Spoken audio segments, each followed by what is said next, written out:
I, 22F, recently uncovered a devastating secret that has shattered my family. I'm the youngest of 3 siblings, with 2 older brothers, Brian, 28M, and Ryan, 28M. We've always been close, but there's been this underlying tension in our family regarding our cousin Lily, 21F. Growing up in a small suburban town, our family was always seen as picture perfect from the outside. We lived in a cozy 2-story house with a white picket fence, and our dad, 52M, was a respected high school teacher. But behind closed doors, things were far from perfect. Our mom passed away when I was born due to complications during childbirth. I never got to meet her, but my brothers have told me countless stories about her kindness and warmth. They said she had a contagious laugh and could light up any room she entered. Dad was devastated by her death, and for years, he threw himself into his work in raising us kids. As we grew older, we noticed that Dad seemed to have a special bond with our cousin Lily. She's the only child of our Aunt Karen, 48F, and Uncle Mark, 50M. At first, we didn't think much of it. After all, Lily was an only child, and we thought maybe Dad was just trying to make her feel included in our family. But as the years went by, the favoritism became more apparent and harder to ignore. Dad would buy Lily expensive gifts for her birthday and Christmas, while we got practical items like clothes or school supplies. He'd attend all of her school events, even if it meant missing one of ours. It was a constant source of frustration for my brothers and me. I remember one particular incident when I was about 12. It was the day of my big piano recital, something I'd been practicing for months. Dad had promised he'd be there, but at the last minute, he called to say he couldn't make it because Lily had a minor cold and needed someone to look after her. I was crushed, and it took me weeks to forgive him. When I started high school, Dad insisted on driving Lily and me to school together every day, even though it meant waking up extra early. He'd make a big deal about us spending time together, almost forcing a friendship between us. It was exhausting and annoying, especially as we got older and developed different interests. Lily and I were in the same grade, despite her being a year younger. She'd always been smart and had skipped a grade in elementary school. This meant we shared many classes together, which only added to the pressure of being around each other constantly. In high school, Lily would often try to insert herself into my friend groups or activities.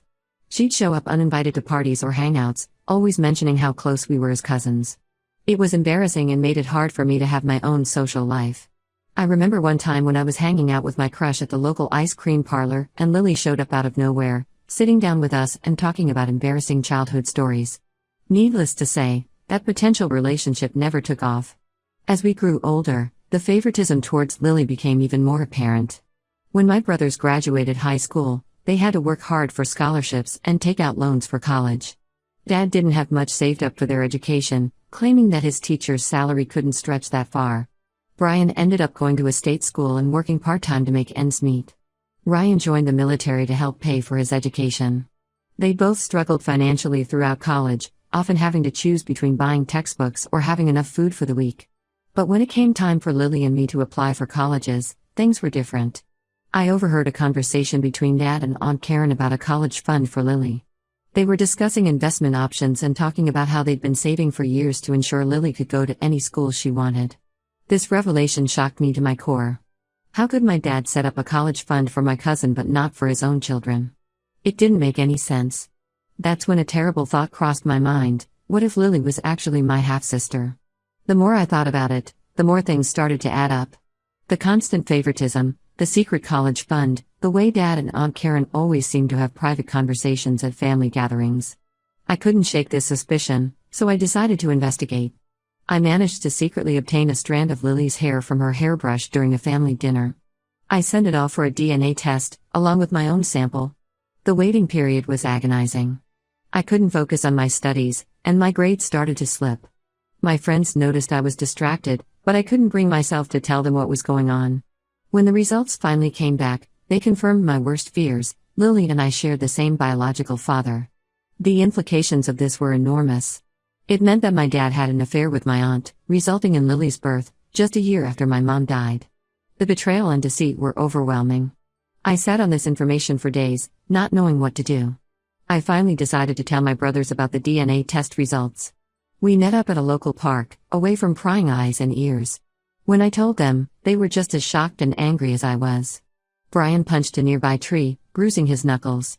Ryan just sat there in stunned silence for what felt like hours. We decided that we needed to confront our dad and get the truth out in the open. But how? When? The opportunity presented itself sooner than we expected. I was set to leave for college in a week, and Dad was planning a small going-away party for me. I invited Lily over, telling her I wanted to say goodbye before leaving for school. My brothers were there too, ostensibly to help me pack. The tension in the house was palpable. Dad tried to keep things light, but he must have sensed something was off. When it was time for me to leave, Dad tried to hug me goodbye, but I couldn't bring myself to embrace him. Instead, I looked him in the eye and said, "I wish Mom was here." The hurt and confusion on his face were evident, but I felt nothing but anger. Before leaving, I gave Lily an envelope containing the DNA test results, telling her to open it in front of our dad after I left. I also sent a copy of the results to Uncle Mark, knowing he deserved to know the truth as well.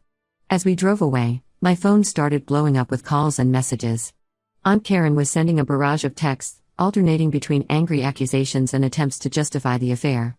She called me ungrateful, saying I had no idea what she and Dad had been through.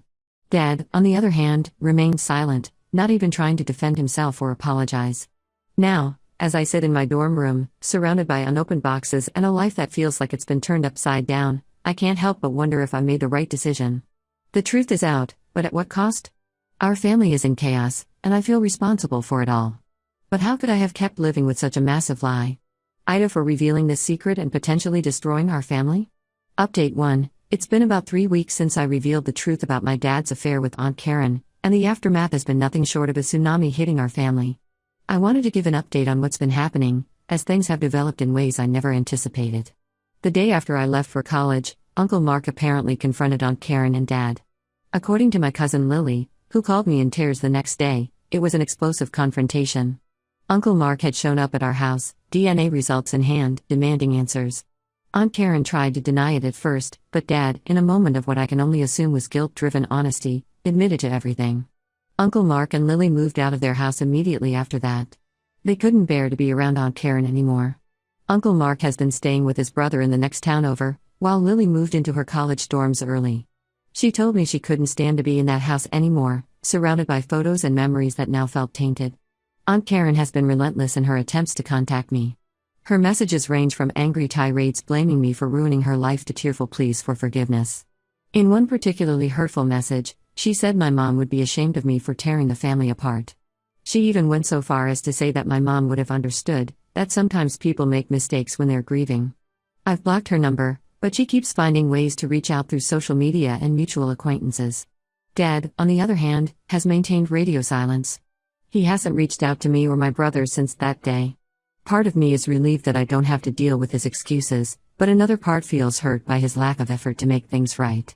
It's like he's just given up on us entirely. My brothers and I have been supporting each other through this difficult time. We've had long, late-night phone calls, rehashing our childhood and how this revelation has changed our perception of our family dynamics. Brian admitted that he always felt like Dad was harder on him than on Lily, pushing him to excel in sports and academics while praising Lily for the smallest achievements. Ryan shared a memory of overhearing Dad and Aunt Karen having a heated argument when we were kids, something about keeping promises and maintaining appearances. At the time, it didn't make sense, but now it's painfully clear what they were discussing. Lily reached out to me a few days ago. She was understandably upset and confused. We had a long, emotional phone call where she told me how betrayed she felt by her mom and our dad. She said she always wondered why her dad, Uncle Mark, seemed a bit distant at times, and now it all made sense. There were times when Uncle Mark would look at her with a strange expression, almost like he was searching for something in her face. Now we know he was probably looking for traces of our dad. Lily asked if we could maintain a relationship as cousins, ignoring the half-sister aspect.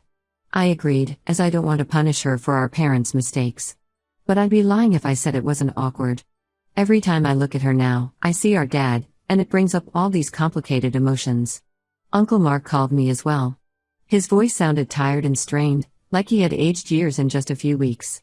He thanked me for having the courage to expose the truth, even though it was painful. He told me he had always had suspicions about Aunt Karen and Dad's closeness but never wanted to believe it.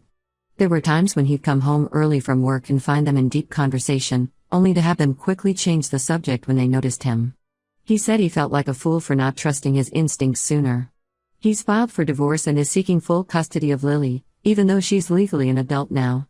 I think it's more of a symbolic gesture, a way of asserting that he's her real father, regardless of biology. Lily seems torn about it all. She loves Uncle Mark, but she's struggling with the idea that the man she thought was her father for her whole life isn't biologically related to her. The extended family is divided on the issue. Some relatives are supportive of me and my brothers, praising us for standing up for the truth. My grandmother, Dad's mom, called me to say how proud she was of me for being brave enough to bring this to light. She said she had always felt something was off about Karen and Dad's relationship but could never put her finger on it. Other family members think we should have kept it a family secret and are angry that we've ruined 2 marriages. My aunt on Mom's side, in particular, has been vocal about how disappointed she is in me. She thinks I should have confronted Dad privately instead of airing our dirty laundry to everyone. But how could I have kept something like this quiet? I'm trying to focus on my studies at college, but it's been challenging with all this family drama swirling around. My grades have slipped a bit, and I'm considering talking to my professors about getting some extensions on assignments. It's hard to concentrate on calculus when your entire family structure has imploded. My roommate has been incredibly supportive through all of this. She's been a shoulder to cry on and has helped keep me grounded. She even organized a movie night with some of our floormates to help take my mind off things for a while. Despite the chaos, I still believe I did the right thing by revealing the truth. The lie had gone on for far too long, and everyone deserved to know. However, the guilt of being the one to cause so much pain still weighs heavily on me. I can't help but wonder what my mom would think of all this if she were still alive. Would she be disappointed in Dad? In me? Or would she understand why I had to do it? As I navigate this new reality, I'm trying to take it one day at a time. Some days are better than others. But through it all, I'm grateful for the unwavering support of my brothers. We've always been close, but this ordeal has brought us even closer. We're all we have left now, and we're determined to stick together, no matter what. Update 2. It's been about 2 months since my last update, and things have somewhat settled into a new normal for our family, though the tensions are still high and the wounds are far from healed. The divorce proceedings between Uncle Mark and Aunt Karen have begun, and it's getting messy. Uncle Mark is using the affair as grounds for the divorce, and he's seeking a larger share of their assets. He argues that since Aunt Karen betrayed him and lied for over 2 decades, she doesn't deserve an equal split. Aunt Karen is fighting back, claiming that the affair was a one-time mistake and that Uncle Mark had emotionally neglected her for years, pushing her into my dad's arms. Their lawyers are having a field day with it all, and it's painful to watch 2 people who were once so in love tear each other apart. I can't help but feel partially responsible for this, even though I know the real blame lies with Aunt Karen and Dad. Lily has been struggling with her identity and place in the family. She's been seeing a therapist to help her process everything, which I think is a good idea. She confided in me that she feels like she doesn't know who she is anymore. Her whole life, she thought she was the daughter of Mark and Karen, the beloved only child. Now she's grappling with being the product of an affair, the secret daughter of her uncle, and the half-sister of her cousins. It's a lot for anyone to handle. Her relationship with Aunt Karen is strained. Lily told me that she can barely look at her mom without feeling a mix of anger and betrayal. She's been spending more time with Uncle Mark, trying to rebuild their bond. It's sweet to see how Uncle Mark has stepped up, reaffirming his love for Lily and insisting that biology doesn't change the fact that he's her dad in every way that matters. My dad finally broke his silence and reached out to me and my brothers. He sent us each a long email, trying to explain his actions. He talked about how devastated he was after our mom's death, how he felt lost and alone trying to raise 3 kids on his own. He said Aunt Karen was there for him during the darkest time of his life, offering comfort and understanding. According to Dad, the affair was brief, just a few months of weakness and poor judgment. But when Aunt Karen got pregnant, they decided to keep it a secret to protect the family. He claimed they thought it would be easier this way, that revealing the truth would only hurt everyone involved. His justifications rang hollow to me. I couldn't help but think about all the years he spent favoring Lily over us, knowing she was his daughter. The college fund he set up for her but not for us was particularly painful to remember. How could he claim to be protecting the family while consistently prioritizing Lily over his other children? Brian and Ryan had different reactions to Dad's email. Brian was furious and sent back a scathing reply, telling Dad never to contact him again. He said that Dad's actions were unforgivable and that he no longer considered him a father. Ryan, always the more diplomatic one, suggested we meet with Dad to hear him out in person. He argued that while what Dad did was wrong, maybe we should at least give him a chance to explain face to face. I'm torn about what to do. Part of me wants to hear Dad out, to try and understand how he could do this to us. But another part of me is afraid that seeing him will just bring up all the hurt and anger again. For now, I've decided to take some time to think about it before making a decision. I've been dealing with some fallout at college too. Word of the family drama somehow spread, and I've overheard whispers and caught people staring at me in the cafeteria or library. It's made me withdraw from social activities, and I've been spending more time alone in my dorm room.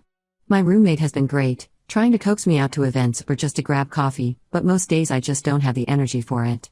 On a slightly positive note, this whole ordeal has brought me and my brothers closer together.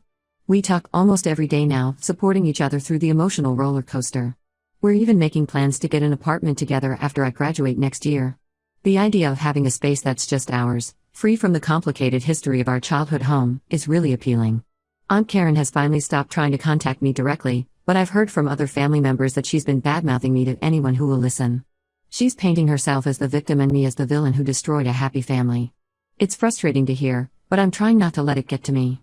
I know the truth, and so does everyone who matters. I'm still firm in my belief that exposing the truth was the right thing to do, but the consequences have been far-reaching and painful for everyone involved. It's a heavy burden to bear, knowing that my actions have irreversibly changed the course of our family's life. But I keep reminding myself that I didn't cause this situation, I just brought the truth to light. As I navigate this new reality, I'm focusing on my studies and trying to plan for my future. The support of my brothers and a few close friends has been invaluable. While our family may never be the same, I'm hopeful that we can all find a way to heal and move forward, even if it means creating a new kind of family dynamic. Update 3. It's been 6 months since my initial post, and I wanted to give one final update on our family situation. A lot has happened, and while things aren't perfect, we're all finding ways to move forward. The divorce between Uncle Mark and Aunt Karen was finalized last month. Uncle Mark got a favorable settlement, largely due to the evidence of the affair. Aunt Karen has moved out of state, reportedly to live with her sister and start fresh.